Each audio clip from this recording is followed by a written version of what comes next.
Hey guys, this is Mark John with Remax First, licensed realtor in Calgary and surrounding areas. My name is Gabe Oyedele. I'm a mortgage broker with Mortgage Alliance, also licensed in Alberta, focusing on Calgary and surrounding areas. The purpose of these videos is to showcase business owners within our local communities, specifically focus on their businesses and also on real estate. We're gonna go around different businesses, reach out to different entrepreneurs, ask them about how they kind of got their business started, and also we want to integrate some real estate content in the video. So we're going to ask them why they chose those specific locations for their business, and also talk about where they live, the communities they live in, the pros and cons about that area. Stay tuned and we'll be in touch.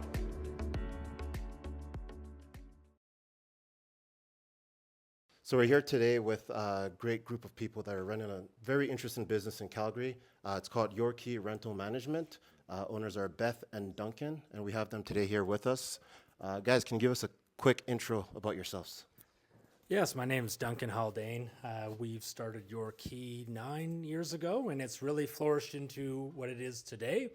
And I primarily run, I would say, the front of the house operations. We're looking more at business development and in that side of things. But maybe I'll hand over to Beth to introduce what she does for the company. Hi, I'm Beth.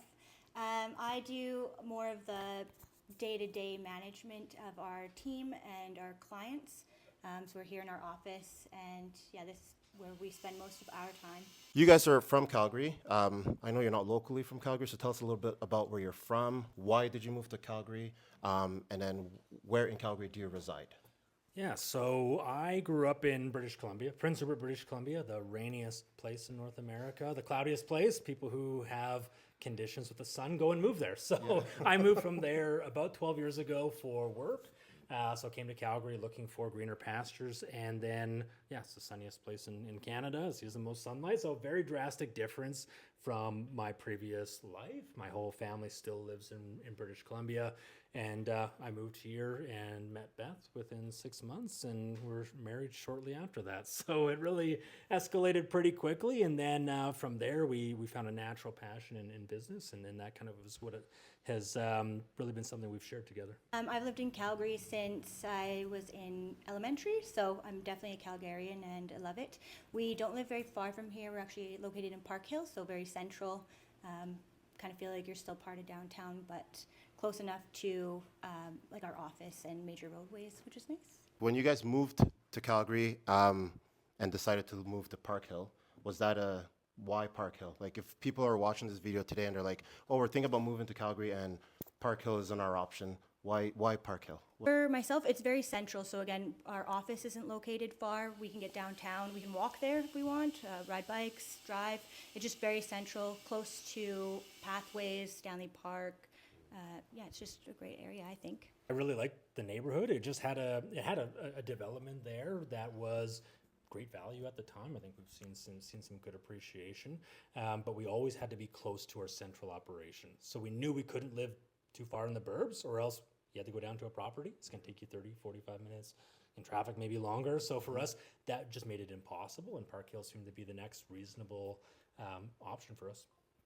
We know what you guys do for work. You run an Airbnb business where you kind of manage other homeowners' properties who decided to put their property on Airbnb. So based on what you guys do, community-wise, where would you say a person should focus on when they're looking to buy a property to run as an Airbnb? I always say there is going to be a different strategy for every property. So if you look at condos, you're looking at generating a lot of cash. So you want to be closer to downtown. I always say the epicenter is Stampede. If you don't know Calgary, you probably know Stampede or 17th Avenue. So really, if you're searching, you're probably looking at a map. And I always think you're bubbling out every single time. You want to be in that circumference. For condos, cash generation is key. Equity, not so much. Now, if we go to townhouses, you're looking at equal cash, equal equity. So now you're looking at a strategy like that. I always say if you're going to go with a townhouse, go with 3 bedrooms or more. Because if you're a 2-bedroom townhouse, you're not necessarily getting that extra value, because now you're competing against 2-bedroom townhouses, and you're not, and your square footage is much, two-bedroom condos, and you're so you're not necessarily going to get that value from that. But then if you look at detached houses, you can really be successful anywhere in the city. I firmly believe that you can be successful anywhere. it's going to come down to the numbers. If you overpay for your house, you're really going to have a hard time keeping up that enough cash flow to break even. So you're really in houses, you're looking at not generating as much cash, but it's an equity play. So you're not sitting there, looking for the cash every month. You're trying to break even and hoping that your property is going to make a lot of equity, because that's really the play in those houses. I work very closely with Beth and Duncan when it comes to finding properties for my clients that are looking to Airbnb them. Duncan and Beth are really good at sending me full reports on properties when we're looking to make an offer, because it all comes down to numbers, right? So if the numbers don't make sense, then I usually tell my clients, hey, if the goal is to Airbnb this property, let's keep looking until we find the right property. A couple of business questions for you guys. So you currently Airbnb these properties, but is it fair to say that Airbnb is just one of multiple companies you currently offer your services to? So we use 3 key platforms: Airbnb, VRBO, and Marriott, all for different reasons. The demographic of traveler in each is going to be different. Marriott, people travel and use that platform because they collect their Bonvoy points. So they're frequent Marriott travelers, and they're looking to get points while still paying for their rental. Airbnb, you don't get points. You're just paying for your rental. So Airbnb does have the biggest reputation in the world, and Calgary is an Airbnb market. About 80-ish% of all properties are only listed on Airbnb. So that is going to be why we focus a lot on that property or in that rental platform. And then VRBO, it has a little bit more of a mature demographic. I would say people who are a little bit older travel with that, people who have families typically. Doesn't mean everyone doesn't use it. It just has a little bit of a different demographic. So that's why we host on those 3. Instead of just using these 3 companies, is there a possibility or potential for you creating your own platforms?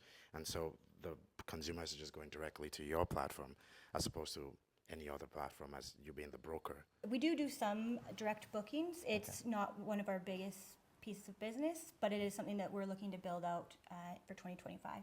No, I think that's the next year's strategy is looking at how do we start to capture a little bit of the market. Being a local Calgary company, we are only focused on the Calgary market, so we want to be the Calgary short-term rental provider of choice.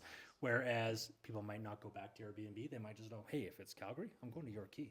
Right. That's where I'm going to go. So ideally, that's where we want to get to. Now, it's going to take several steps to execute on that strategy, but that's ultimately what we're looking to start in 2025. Okay. You say there's a lot of competition in the short-term rental market in Calgary, especially with you guys going your own way now. Is that something that might lead to more competition, maybe with the hotels, perhaps? Oh. Yeah, we're always competing against hotels. I would say our product is inherently different than most hotel operators. So I always say there is some difference between those. Now, short-term rental specifically, there's 4 or 5 bigger companies in Calgary. We are the largest, but we're not just focused on being the largest, biggest company. We're always focused on our metrics. We want our reviews to be top-notch. We want everything to be trending in the right direction, because if we're growing and our reviews are going down, at the end of the day, your business will ultimately suffer an ill fate at the end of the day. So for us, it's growing, scaling, but making sure that we're keeping our clients satisfied and our guests satisfied. This one is a bit of a personal question, and you both have to answer this one. So what is it like working together as a partner? What is it like running a business together? It's actually not bad. So we met at work. That's where we initially met. So we were already good at working together. And we kind of stick to our own silos. Like, he's new business and other things. I am all about the day-to-day, run the whole team, the office, and a lot more of like our vision. And he's the steps behind the vision, the budgeting, those types of things. And I think, we put our relationship and our business in 2 different silos. So if we're fighting about business, it's real quick and easy. And then some nights if we're out, we're just like, hey, we're not going to talk about work tonight. So, yeah. It's almost impossible to completely divide them.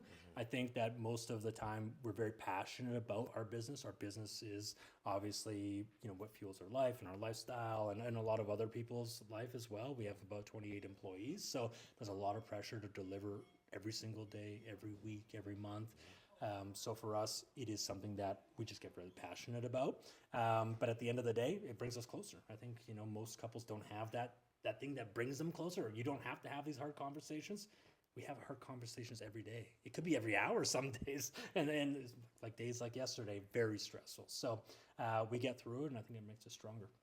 you're both business partners, and you basically touched on having different skill sets to make the business work. What would you say are the two major skill set, like your major skill set and maybe your major skill set that are complementary that make the operation what it is today? I'll add an extra one. The one that we both have is just like the drive and the passion to keep it going, because you ultimately have to show up if you're owning a business. You have to do things you don't want to do. So we both share that, which is good. And then for myself, I'm more of the big picture, the big vision. I was one who wanted to get a whole team, have an office, all those things.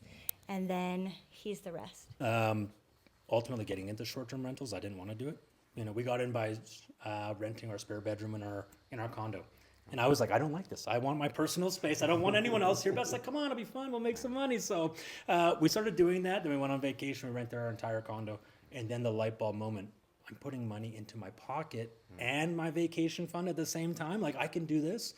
Other people would like to do this too. So that's where the business started. And that's where the management of short-term rentals was really in its infancy. There wasn't the, 1,000, there's like 1,000 people that seem like they're doing it in Calgary. So for us, we really kind of grew into it that way. I would say we bring different skills that complement one another. I'm actually very handy. So in the beginning, it was, you're doing a lot of things at the properties that you might have to hire someone to do. Well, ultimately, we don't do that now. I would say right now, my specialty, I wouldn't really call it sales, new business. I like talking to people. I like creating value for other people. So I think that's where I like to focus my time, and then really executing, just driving something to the finish line, setting goals, setting targets, and making sure you hold people accountable. And sometimes it's difficult and challenging, and sometimes we're holding each other accountable, and that's difficult and challenging as well. But I think I really drive things to execution and make sure we're delivering. You guys mentioned, obviously you didn't want to do this at first. You're a bit hesitant about starting this business, and look where it's at today, right? It's an amazing business. How would you advise men out there that are looking for a partner? Because obviously your partner brought you to where you are today. Yeah. So what's your advice on guys that are out there that are looking for partners? How would you advise someone to go about that? I would say for me, it's just don't be afraid to give someone trust that might not necessarily fulfill their end of the bargain, but you have to take a risk, and it has to be a calculated risk.